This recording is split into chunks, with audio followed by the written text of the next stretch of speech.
അത് ഈ സുന്നികളല്ലാത്തവർക്കൊക്കെ രണ്ട് മുഖം ഉണ്ടാവും. സുന്നികൾക്ക് മാത്രമേ ഒറ്റ മുഖമുള്ളൂ. രണ്ട് മുഖം വെച്ച് സുന്നി അല്ലാത്ത മുഴുവൻ ആളുകൾക്കുണ്ട്.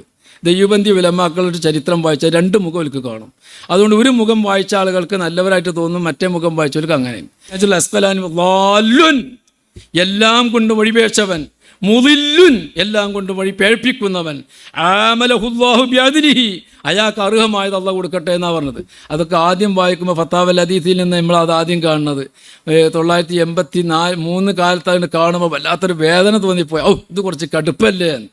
പിന്നെ നമ്മൾ വായിക്കുമ്പോൾ മനസ്സിലായി അത് പറഞ്ഞാൽ പോരാന്നപ്പോൾ തോന്നുന്നത്.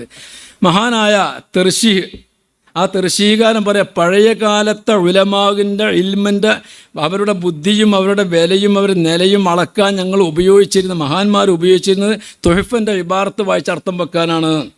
ഇപ്പോൾ തുഹഫ എല്ലാവരും ഒതുക്കി കൊടുക്കുക, എല്ലാ ടെലഗ്രാമിൻ്റെ ഗ്രൂപ്പിലും എല്ലാ വാട്സപ്പ് ഗ്രൂപ്പിലും ഒക്കെ പാടെ കൂടി. അത് പിന്നെ അങ്ങനെ ഒരു കാലം. ഏതായാലും തുഹഫയെ മുന്നിൽ വെച്ചു. കാരണം ഇബ്നു ഹജറുൽ ഹൈതമിയാണ് നമ്മുടെ റോൾ മോഡൽ.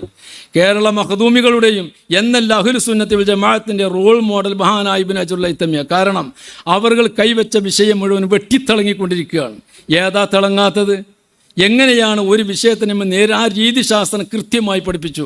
നഹവിൻ്റെ കിതാബുകളെടുത്താൽ, സർഫിൻ്റെ കിതാബുകളെടുത്താൽ, മന്തിക്കുമായിട്ട് നമ്മളെങ്ങനെ, ഫൽസഫയുമായി എങ്ങനെ, മറ്റുള്ളതായി ഇതര വേദഗ്രന്ഥങ്ങളുമായി നമ്മളെങ്ങനെ, മദ്ഹബിനെ എങ്ങനെ നമ്മൾ സമീപിക്കണം, ഇതെല്ലാം കൃത്യമായി നമ്മുടെ മുന്നിൽ അവതരിപ്പിച്ചു.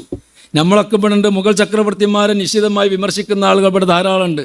മഹാനവറുകൾ പറഞ്ഞു, ഷാജഹാൻ ചക്രവർത്തി ചെന്നിട്ട്, ഷാജഹാൻ ചക്രവർത്തി അല്ലേ, ഉമയ്യൂൻ ചക്രവർത്തി ചെന്നിട്ട് ബഹുമാനപ്പെട്ടതായ ഇബ്നു ഹജറുൽ ഹൈതമിൻ്റെ അടുത്ത് ചെന്നു, ഞങ്ങൾക്ക് മുആവിയ റളിയല്ലാഹു അൻഹുവിനെ പറ്റി ഒരു ഗ്രന്ഥം എഴുതി തരണം. ബഹുമാനപ്പെട്ടവരെഴുതി.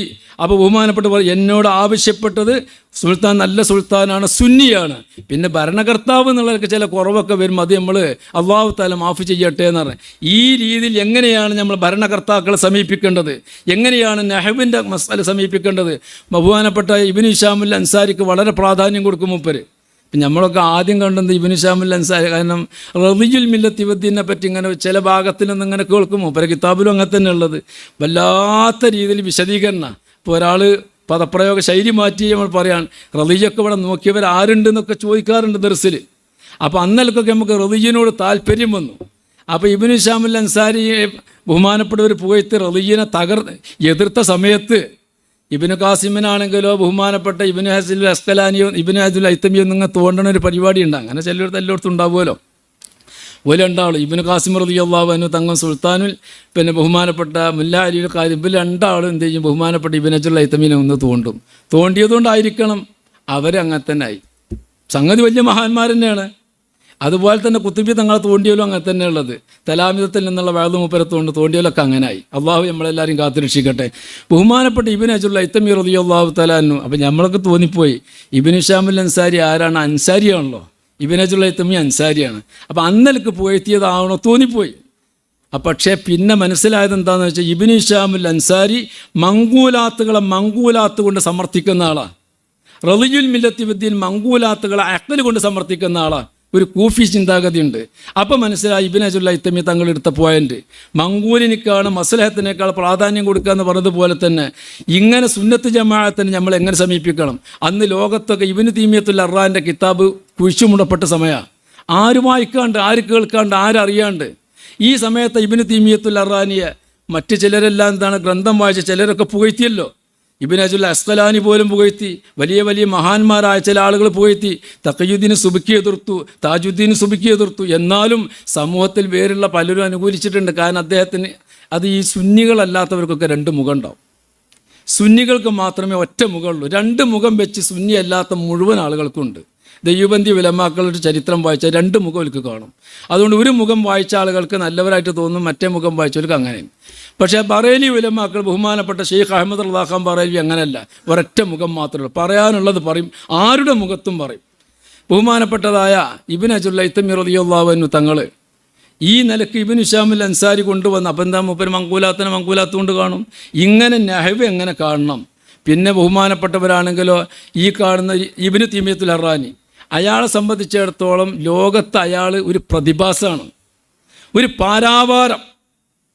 അയാൾക്ക് മറവിയാണ് സംഭവമില്ല, എല്ലാം ഓർമ്മ. ഇങ്ങനത്തെ ഒരു മനുഷ്യന് സമൂഹത്തിൽ വേരുണ്ടായാൽ അത്ഭുതമില്ല.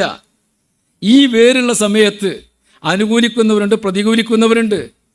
ഈ സമയത്താണ് ബഹുമാനപ്പെട്ട അഹമ്മദ് ബിൻ ഹജറുൽ ഹൈതമി യുഷാഫി ഇബ്നു തീമിയത്തുൽ അറാനി മരണപ്പെട്ട് 200 കൊല്ലം കഴിഞ്ഞിട്ട് വരുന്ന ഇബ്നു ഹജറുൽ അസ്ഖലാനി ളാല്ലുൻ, എല്ലാം കൊണ്ട് വഴിപേച്ചവൻ, മുദില്ലുൻ, എല്ലാം കൊണ്ട് വഴി പേഴ്പ്പിക്കുന്നവൻ, ആമലഹുല്ലാഹു ബിഅദ്ലിഹി, അയാൾക്ക് അർഹമായത് അള്ളാഹ് കൊടുക്കട്ടെ എന്നാണ് പറഞ്ഞത്. അതൊക്കെ ആദ്യം വായിക്കുമ്പോൾ ഫത്താവൽ ഹദീസിൽ നിന്ന് നമ്മൾ അത് ആദ്യം കാണുന്നത് 983 കാലത്ത് കാണുമ്പോൾ വല്ലാത്തൊരു വേദന തോന്നിപ്പോയി. ഇത് കുറച്ച് കടുപ്പല്ലേ. പിന്നെ നമ്മൾ വായിക്കുമ്പോൾ മനസ്സിലായത് പറഞ്ഞാൽ പോരാന്നപ്പോൾ തോന്നുന്നത്. അയാൾ അന്ന് എഴുതിയത് കൊണ്ടാണ് പിന്നീട് വന്ന ഇബ്നു അബ്ദുൽ വഹാബ് നജിദി എന്ന് പറഞ്ഞ മനുഷ്യൻ അത് വെച്ചിട്ട് ലോകത്തെ ജനങ്ങളെ മുഴുവൻ വഴിതെറ്റിച്ചത്. ഇന്നിപ്പോൾ നോക്കിക്കഴിഞ്ഞാൽ അതേ ഉള്ളൂ. രാഷ്ട്രീയ രംഗത്ത് ഇടതുരംഗം എന്ന് പറഞ്ഞതുപോലെ BJP ആണെങ്കിൽ പോലും ഇടതുരംഗം, അതെന്താണെന്ന് ഇപ്പോൾ വിശദീകരിക്കാൻ പറ്റാത്തത് കൊണ്ട്. സുന്നി രംഗത്ത് എന്താണ് ജമാഅത്തെ ഇസ്ലാമി രംഗം. അത് ജമാഅത്തെ ഇസ്ലാമിൻ്റെ രംഗം മുഴുവൻ എവിടെയുള്ളത്? അത് ആ പറഞ്ഞ ത്രിമൂർത്തികളുണ്ടല്ലോ, ജമാലുദ്ദീൻ അഫ്ഗാനി, അയാളെപ്പറ്റി കാഫറ എന്നാണ് അക്കാലത്ത് ഫത്വ ഉണ്ടെന്ന് ആരാ പറഞ്ഞു? ഞാനല്ല. പ്രബോധനം മാസികൻ്റെ 60ാം വാർഷിക പതിപ്പിൽ ഓലന്നെ എഴുതിയതാണ്. അയാളെപ്പറ്റി അന്നത്തെ ബഹുഭൂരിപക്ഷ പണ്ഡിതന്മാർ കാഫറാന്നാണ് ഫത്വ കൊടുക്കിട്ടുള്ളത്. ആ ജമാലുദ്ദീൻ അഫ്ഗാനി, റഷീദുർ റിള, മുഹമ്മദ് അബ്ദ, ഇവർക്ക് മുഴുവൻ ആശയസ്രോതസ്സായി നിന്നിട്ടുള്ളത് നമ്മളെ ഇബ്നു അബ്ദുൽ വഹാബ് നജീദിയാണ്. അയാൾക്ക് പ്രോത്സാഹനമായിട്ട് നൽകിയതോ ഇബ്നു തീമിയ.